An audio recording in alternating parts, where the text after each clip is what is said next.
We often get questions about what it means to shape and transform data versus format the data. And those are all perfectly good questions. We know that shaping and transforming are almost synonymous at this point. Formatting the data is a little bit different in the sense that it has to do with its visual appearance. So here's where we're going to start. Nothing's happened in here since we looked at this file last. What I am going to do is click the more traditional Transform Data button and take a look. For all that we can do out here, and there's much, especially with respect to changing the types of data that we see, we can't do formatting here anymore. That's been moved in a later edition or a later version of Power BI Desktop. But let's look around out here for a moment. We can see how Power BI Desktop has interpreted our data. The little letters A, B, C toward the top left of a column simply mean this is a text entry. You won't be doing any math with it. You might be sorting, but you won't be doing math. If I scroll across, a few of these may need some extra help. For the moment, I'm going to leave them. Employee ID, I would actually prefer to be text because I'm never going to do math with an employee ID number. So if I really needed to make that change, I could switch over to here. I could come down and pick, let's go find it, text, convert it to text and so on, and that would make sense for us. For the moment, I'll leave it alone. Order IDs, maybe they should be numbers, maybe not. It looks like my dates came through correctly, an order date and a required date and a ship date. I'm looking at the correct icon at the column heading.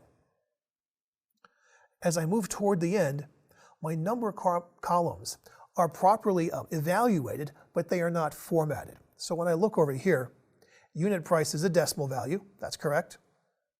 Quantity is an integer column, meaning a whole number, that's also correct. Nobody's ever bought 2.5 widgets, right? You either bought 2 or you bought 3. My subtotal, that's also a decimal value. So is my profit column, also a decimal value.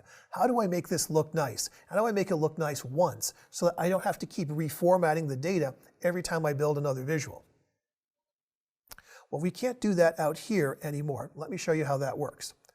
I'm going to close the Power Query Editor. We're going to drop back to Power BI Desktop. Over toward the far left-hand side of the screen, there are 3 very important buttons called your View buttons. The one we're on right now is the top one. That's the Report View. We're going to come back to these later, but I'd like to finish up this topic for us. So we're going to click over here on Data, and we're going to see a spreadsheet-style representation of the information with yet one more set of tools that we can utilize. I'm going to select the unit price column. My column tools now open up, and here's where I can go ahead and apply some formatting. Currency.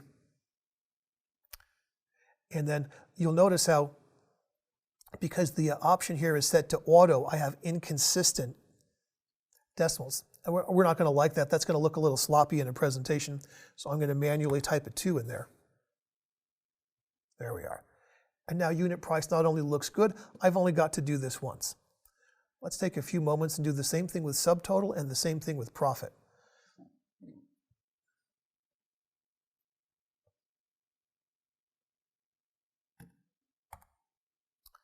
Yes, there was a time where I could do all these columns at once with a control key click. I know what you Excel users are thinking. It just doesn't always work anymore.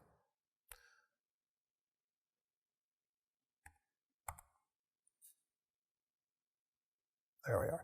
All right, so now I've got this looking the way I'd like this to look. The rest of the data seems to look fine. The dates look like they have a long format applied to them. We may or may not want to look at changing that at a later point. This might be rather excessive and take up a lot of screen space at a later point. But we do have some other options here for selecting date formats.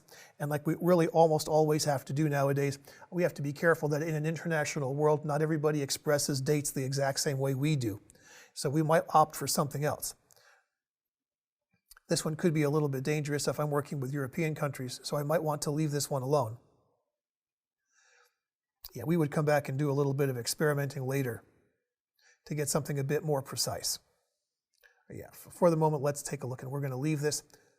I'm going to switch us back up to our report view. In a moment, we'll come back, we'll look at those 3 buttons one more time. I know I didn't hit the last one, and then we'll begin to start creating our visuals.